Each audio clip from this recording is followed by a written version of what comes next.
샬롬 샬롬 샬롬 샬롬 샬롬. 하나님 사랑합니다. 여러분 주 안에서 사랑합니다. 오늘 열왕기하 24장 말씀입니다. 10절에서 17절. 사흘 동안의 전염병, 이 내용으로 함께 은혜를 나눠보도록 합니다.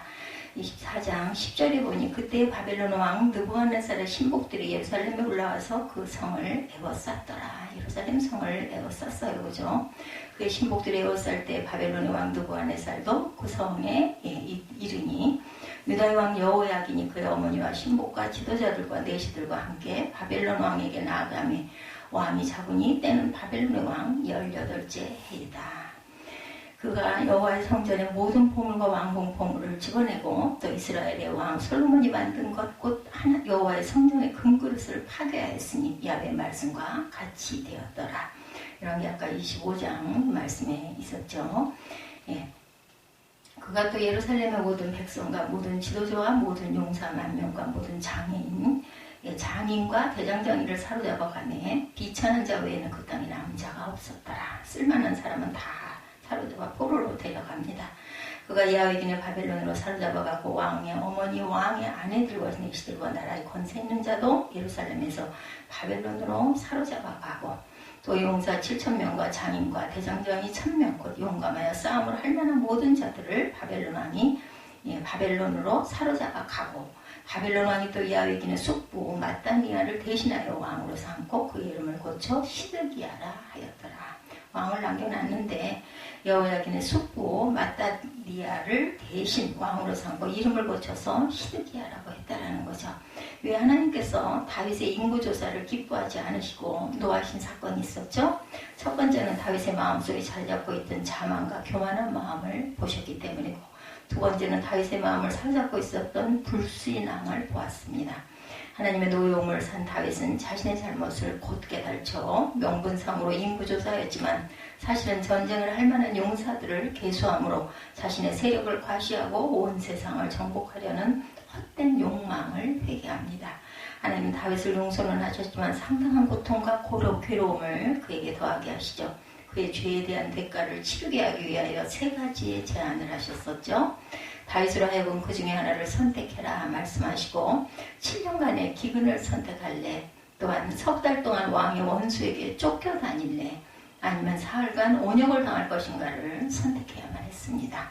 이 3가지는 어느 한 가지도 쉽게 넘어갈 수 있는 제안이 아니었죠. 믿음의 사람 다윗은 이 3가지를 놓고 선택의 기준을 삼은 것이 있었습니다. 24장 14절에 우리가 여호와의 손에 빠지고 내가 사람의 손에 빠지지 아니기를 원하노라 이렇게 말하죠. 이 말씀의 의미는 징계를 받되 사람의 손을 통해 받기를 원하지 아니한다 이런 뜻이었습니다. 7년이란 긴 세월 동안 온 나라에 기근이 덮쳐온다면 백성들은 얼마나 다윗을 향하여 비난과 손가락질을 하겠나. 기근이 주는 그 고통보다 사람들에게서 받아야 하는 원망과 고통이 훨씬 더 클 것이라고 생각을 하죠.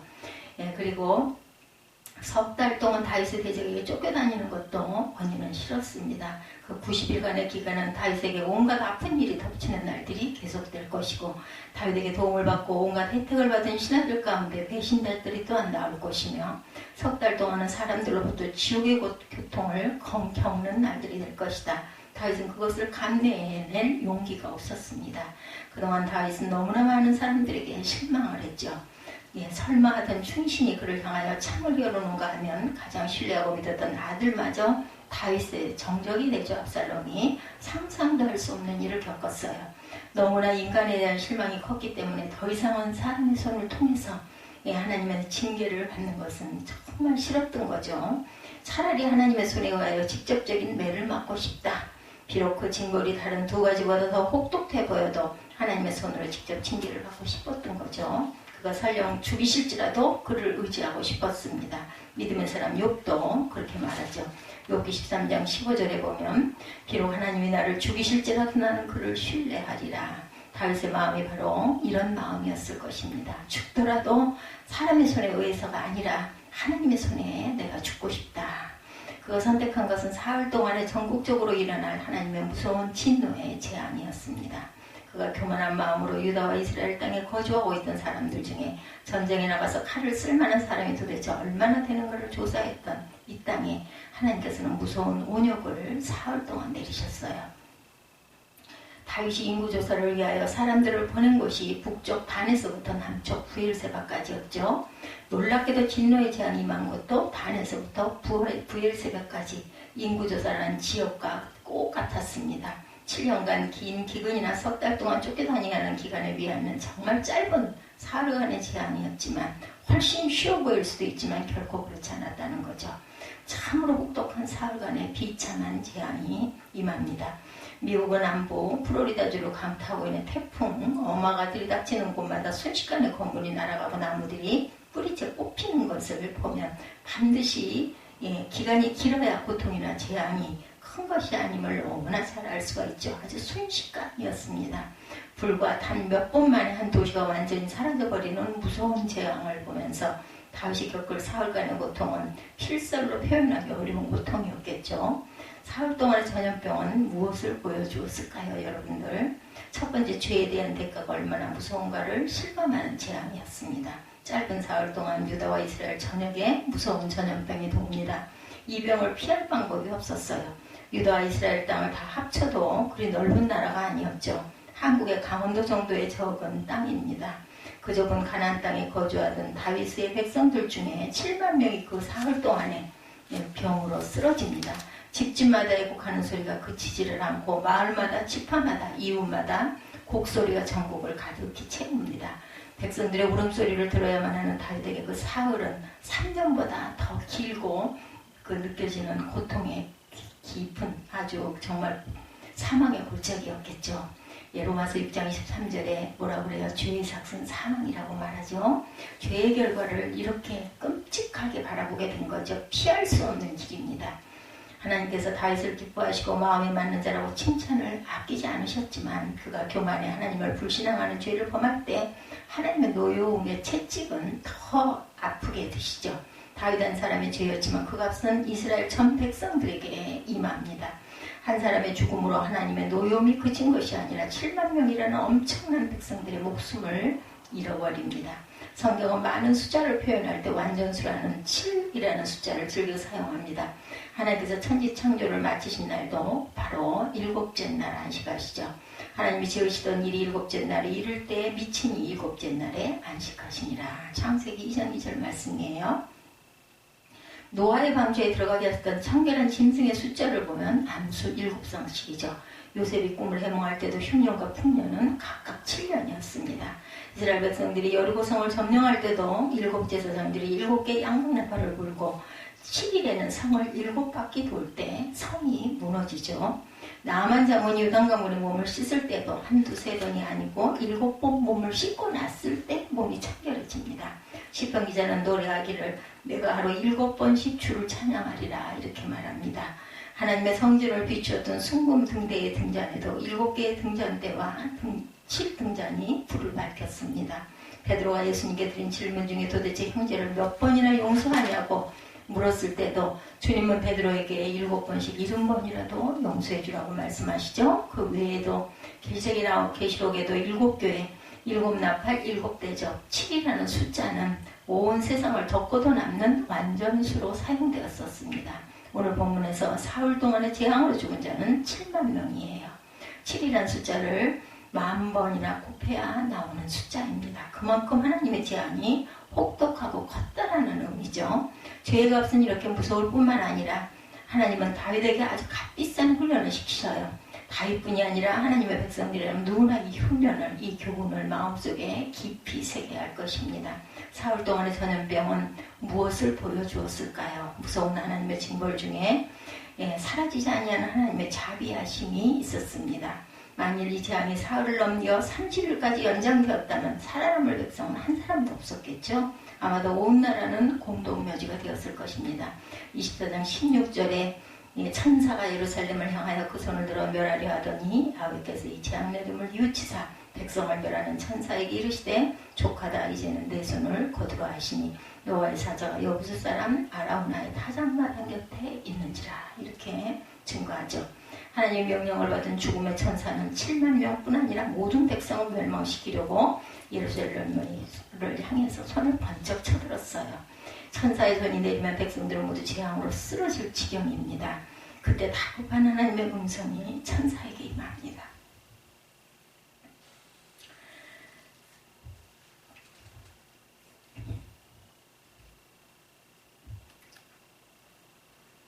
일찍하다 이제는 내 손을 거두라 하시니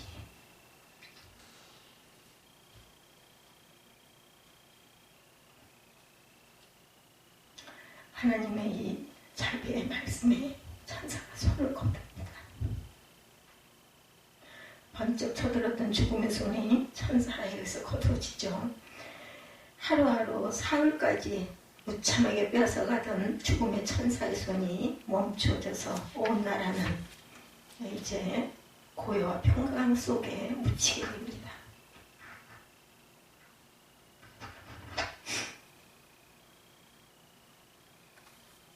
그리고 언제 그랬냐는 듯이 안정이 찾아오고 더 이상 재앙의 죽음이 근접하지 못합니다. 이것은 하나님의 놀라운 은혜의 역사의 결과죠. 인의 하나님이십니다. 하나님께서는 백성들의 온갖 고통 가운데 심한 모습을 잃는 모습을 보시고 너무나 아프셨겠죠. 그래서 이제는 족하다라고 말씀을 합니다. 그래서 사흘 동안만 재앙이 임하도록 하셨어요. 사흘 동안에 모든 사람이 다 죽을 수도 있었겠죠. 그런데 하나님께서는 이제 족하다 그만해라 실만해서 멈추십니다. 비록 그들의 죄로 인하여 대가를 받는 죽음이지만 하나님께서는 차마 그들을 더 이상 죽일 수가 없으셨던 거죠. 하나님의 자녀들이셨기 때문에. 그래서 사흘 동안만 재앙이 임하도록 하셨고 더 이상 백성들을 해치지 말라고 천사에게 명령하십니다. 본문 16절에 천사가 예루살렘을 향하여 그 손을 들어 멸하려 하더니 여호와께서 이 재앙을 내림을 뉘우치사 이 말씀에서 하나님께서 얼마나 자비하신 분인지를 우리가 볼 수가 있죠. 당연히 자신들의 죄값으로 죽어야 당연한 인생들이었지만 하나님께서는 재앙 내리신 것을 뉘우치십니다. 내가 잘못했구나 하시는 거죠.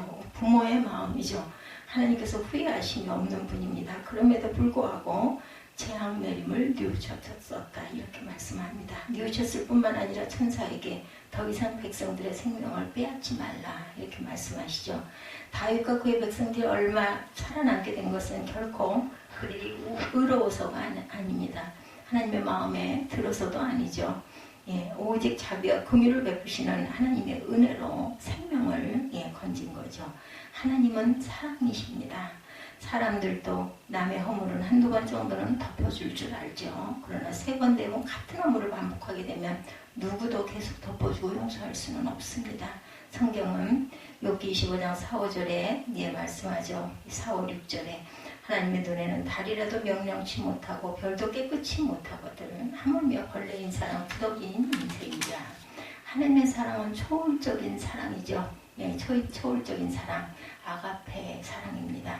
조건 없이 용서하시는 사랑입니다. 그 하나님의 사랑이 다윗에게 나타날 때 죽음의 천사에게 오직 사흘 동안의 재앙을 허락하시죠. 그리고 더 이상 징계의 손을 펴지 못하게 막으십니다. 지금도 우리 하나님께서는 우리를 대하실 때 그의 자비하심으로 대하십니다. 용서하심으로 우리를 찾아오십니다. 인간에게 임하는 무서운 전염병은 분명히 재앙이죠. 그 재앙은 우연히 임하는 것이 절대 아닙니다. 인간들의 죄와 악이 화를 불러들이는 거죠. 노아 시대의 홍수가 그랬고 하나님께서는 진노 중에서도 긍휼을 베풀어 주셨습니다. 그것은 일정 기간이 지날 때 재앙을 거두어 들이신 거죠. 노아 시대의 홍수는 1년 후에 그칩니다. 그리고 하나님께서는 무지개를 그려 다시는 홍수로 인류를 심판하지 않겠다라고 약속하십니다. 그 약속대로 우주적이고 전세계적인 홍수는 더 이상 이 땅에 임하지 못하게 되었습니다. 아방 시대 3년 6개월간의 가뭄도 마찬가지였죠. 비록 아방의 우상 숭배 악행으로 하나님의 심판이 임했지만 가뭄의 기간은 3년 6개월로 한정이 됩니다. 이것도 진노 중에 베풀어 주신 하나님의 은혜가 아닐 수가 없겠죠. 사흘 동안의 전염병은 무엇을 보여주었는가? 그리스도께서 담당하신 대속의 죽음과 극심한 재앙을 보여주신 거죠. 사흘 동안의 전염병. 다윗은 24장 16절에서 17절에 다윗의 백성을 치는 천사를 보고 야훼께 아뢰어 가로되 나는 범죄하였고 그 악을 행하였사거니와 이 양무리는 무엇을 행하였나이까 청컨대 주의 손으로 나와 내 아버지의 집을 치소서 하니라. 다윗이 나와 우리 백성들 나와 내 아버지 아비의 집을 차라리 쳐서 나를 죽게 해달라는 거죠. 7만 명의 목숨을 잃는 것은 본 다윗은 차라리 자신과 그의 아버지의 집을 치라고 써합니다. 단에서 브엘세바까지 모든 백성들이 전염병에 극심한 고통을 받고 죽어가는 모습은 다윗의 간장을 끊는 것 같은 아픔이었습니다. 우리 자녀들이 우리 앞에서 이렇게 만약에 죽어간다면 얼마나 아프고 안타깝겠어요. 그죠? 차라리 자신이 죽음으로 백성들이 회복되기를 바라는 그런 마음이었죠. 백성들의 생명을 위하여 기꺼이 자신과 자신의 부친의 목숨까지 내어놓겠다라는 각오를 밝힙니다. 과연 하나님께서는 다윗의 기도를 들어주십니다. 그리고 백성들에게 내리셨던 재앙을 거두십니다. 더 이상 이 희생자들이 일어나지 않았습니다. 다윗의 이 기도를 보면 다윗의 후손인 예수 그리스도께서 1000년 후에 이 세상에 오셔서 양을 위하여 자신의 목숨을 버리신 위대한 목자 되신 주님의 모습을 보는 것 같죠. 다윗과 예수 그리스도께서 겪으신 고난의 차이가 있다면 다윗은 자신의 죄의 값을 치르는 것이었고 그리스도께서는 우리의 죄를 대속하셨습니다. 그렇죠. 아무 죄가 없는 분인데 예수께서 말씀하십니다. 요한복음 10장 15절에 아버지께서 나를 아시고 내가 아버지를 아는 것 같으니 나는 양을 위하여 목숨을 버리노라.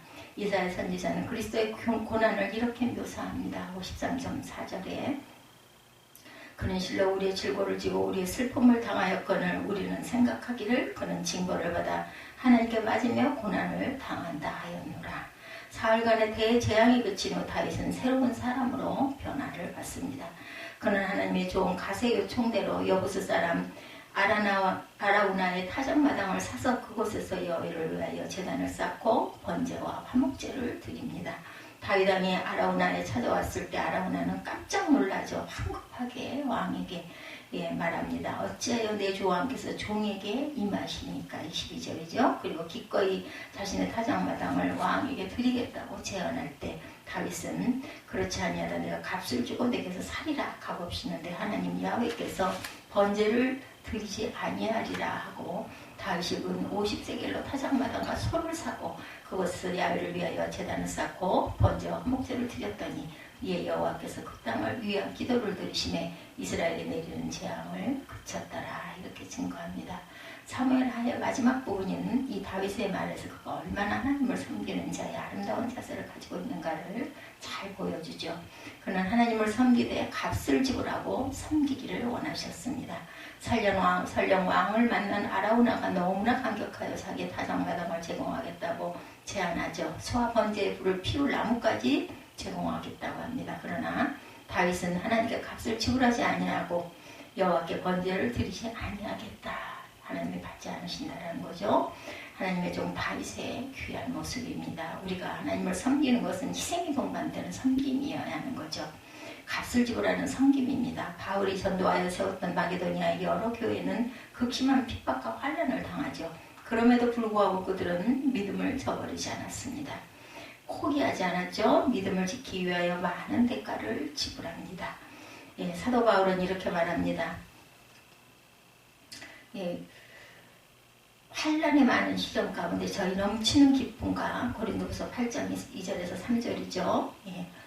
환난 가운데 저희 넘치는 기쁨과 극한 가난이 저희로 풍성한 연부를 넘치도록 하게 하였느니라. 내가 증거하노니 저희가 힘대로 할 뿐 아니라 힘에 지나도록 자원하여야 한다라고 말씀합니다.